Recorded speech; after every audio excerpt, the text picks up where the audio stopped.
তিজোরি।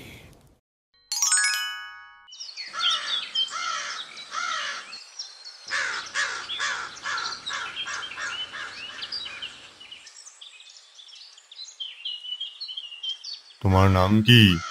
অভিরাম সাউ বাবু। তা তোমার বাড়ি কোথায়?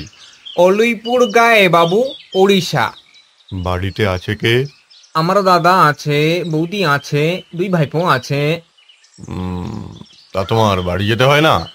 কালে ভদ্রবাবু, আমি তো সংসার করিনি। হুম। ধান জমি আছে কিছু, দাদাই দেখে। তা তুমি বাড়ি গেলে বদলি দিয়ে যাবে তো? নিশ্চয়, তবে সে দরকার আমার হবে না বাবু। হলে বদলে দিয়ে যাব নিশ্চয়। বদলি কথা কেন উঠলো সেটা বলছি তোমায়। আমার সন্ধেবেলা একা থাকতে ভয় হয়। আমার ভূতের ভয় আছে। আমি রান্নার লোক যাকে পেয়েছি সে ঠিকই সন্ধেবেলা রেঁধে দিয়ে চলে যাবে, আর তখন আমার কাছে একজন লোক থাকা চাই। সে নিয়ে আপনি চিন্তা করবেন না বাবু, ও হয়ে যাবে। আমার নিজের মনে কোনো ভূতের ভয় নাই। ঠিক আছে অভিরাম। লোকটিকে বেশ ভালোই লাগলো শঙ্করবাবু। 40-এর কাছাকাছি বয়স, বেশ হাসি খুশি, চালাক চতুর চেহারা। স্টেট ব্যাংকের কর্মচারী শঙ্করবাবু এই 7 দিন হলো বদলি হয়ে পশ্চিমবাংলা আর উড়িষ্যার বর্ডারে এই ছোট শহর কাঞ্চনতলায় এসেছেন। নিজে একা মানুষ, দুখানা ঘর সমেত একতলা একটি ছোট বাড়ি পেয়েছেন, তাতে তার চলে যাবে।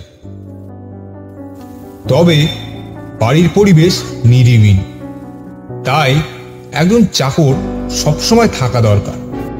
শঙ্করবাবুর ভূতের ভয়টা একটা খাঁটি ভয়। অনেক বছর ধরে অনেক চেষ্টা করেও সেটা কাটিয়ে উঠতে পারেননি।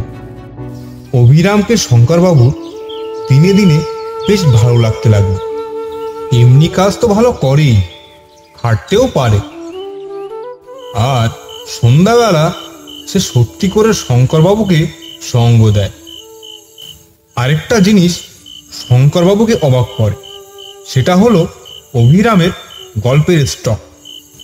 সে বলে যে সব গল্প সে ছেলেবেলায় তার দিদিমার মুখে শুনেছে। উড়িষ্যার অপরন্ত রূপকথা আর উপকথা। অভিরাম ভূতের গল্প বলার মন্ত্রণাও শঙ্করবাবুকে দিয়েছে, কিন্তু শঙ্করবাবু তাতে আমল দেন।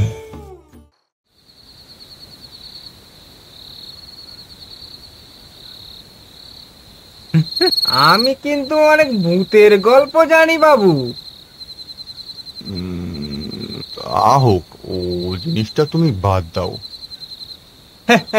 তা বেশ বাবু, তাই হোক। তবে যদি কোনোদিন মনে হয় ভূতের ভয় কাটিয়ে উঠতে পেরেছেন, তো আমায় বলবেন। তখন আপনাকে আমি ভূতের গল্প শোনাবো, দেখবেন কেমন মজাদার গল্প। তুমি নিজে ভূত মানো অভিরাম? আমার আর মানা না মানার কি আছে বাবু? ভূত থাকলে আছে, না থাকলে নেই, বাস ফুরিয়ে গেল। তবে হ্যাঁ, ভূত মানেই যে খারাপ লোক হবে এটা আমি মানি না। ভালো ভূত হলে খেতি কি। কথা আর বেশি আগালো না। এই ঘটনার 3 মাস পরে এক বর্ষাকালের সকালে অভিরাম শঙ্করবাবুর কাছে এসে বলল, বাবু, দাদার কাছ থেকে চিঠি পেয়েছি। বেশি বর্ষা হওয়ার ফলে আমাদের ফসলের খুব ক্ষতি হয়েছে। দাদা একা সামলাতে পারছেন না, আমাকে 3-4 দিনের জন্য যেতে দিতে পারবেন বাবু? শঙ্করবাবু এই অবস্থায় না করতে পারলেন না। কিন্তু তুমি যে যাবে, লোক দিয়ে যাবে তো? নিশ্চয়, খুব ভালো লোক দেব।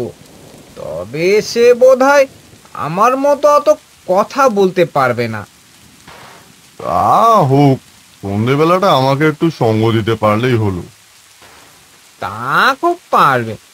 আপনি যতক্ষণ না শুতে যাবেন ততক্ষণও আপনার কাছে থাকবে। অভিরাম চলে গেল। 3 দিন পরে শঙ্করবাবু এক পোস্টকার্ড পেলেন তার ভৃত্যের কাছ থেকে।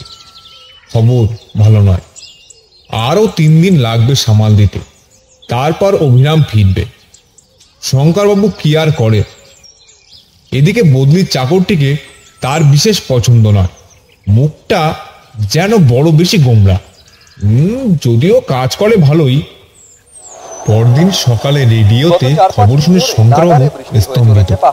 তার চাকরের গা এবং তার চারপাশে বেশ অনেকখানি এলাকা জুড়ে প্রচন্ড ঝড় বৃষ্টির ফলে হাজার হাজার লোক মারা গেছে এবং আরো অনেক বেশি লোক গৃহহীন। শঙ্করবাবু মাথায় হাত দিয়ে বসে পড়লেন। এই অবস্থায় কি করা উচিত তা তিনি স্থির করতে পারলেন না। চিঠি লিখে লাভ নেই, অভিরামও যে লিখবে এমন কোনো ভরসা নেই। অভিরামের বদলে নিতাইও এই ব্যাপারে কিছু সাহায্য করতে পারল না। রাত 10টা পর্যন্ত বাবুকে সঙ্গ দিয়ে নিতাই উঠে পড়ল। শঙ্করবাবু একা তার শোয়ার ঘরে প্রবেশ করলেন। বিছানায় শুয়ে বুঝলেন যে তার ঘুম আসার সম্ভাবনা কম।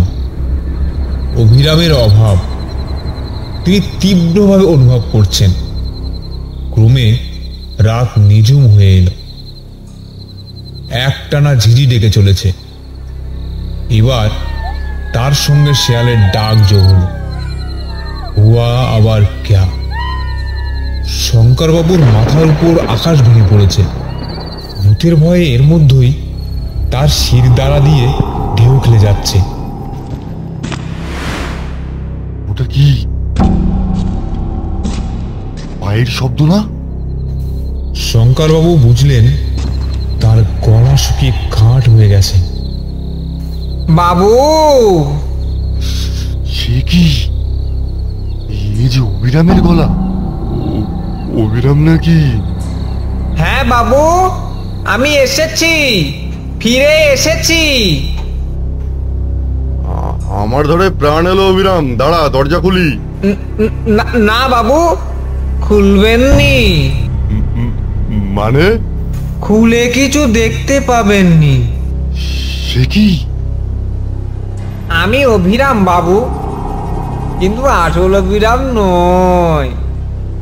আমি অভিরামের ভূত। আমার বন্যায় টেনে নিয়ে গেছে, আমি আর বেঁচে নেই।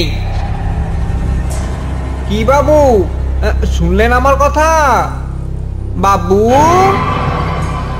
তোকে কিভাবে দেখতে পাবো? শুধু একটা ব্যাপার হলে পাবেন। কি? আপনিও যদি ভূত হন। আর সে আর তোকে বলছি কি, তুই ভূত হয়েছিস শুনেই তো আমার আত্মারাম খাঁচা ছাড়া হয়ে গেছে। আমার দেহ ওই পড়ে আছে খাটের উপর, দৃষ্টি ঘরের ছাদের উপর, দেহে প্রাণ নেই। তবে চলে আছেন বাবু। এই এলুম বলে আমাকে গল্প শোনাতে পারবি? ভূতের গল্প? কারণ এখন আর ভয় নেই, বাকি মরণটা গল্প শুনে কাটিয়ে দেবো। কি বলিস? যা বলেছেন বাবু, যা বলেছেন।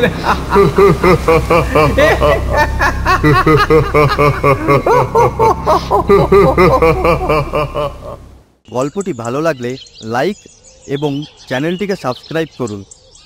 এছাড়া কেউ যদি গল্প পাঠাতে চান তাহলে ডিসক্রিপশানে দেওয়া ইমেলে মেল করে দেবেন। ধন্যবাদ।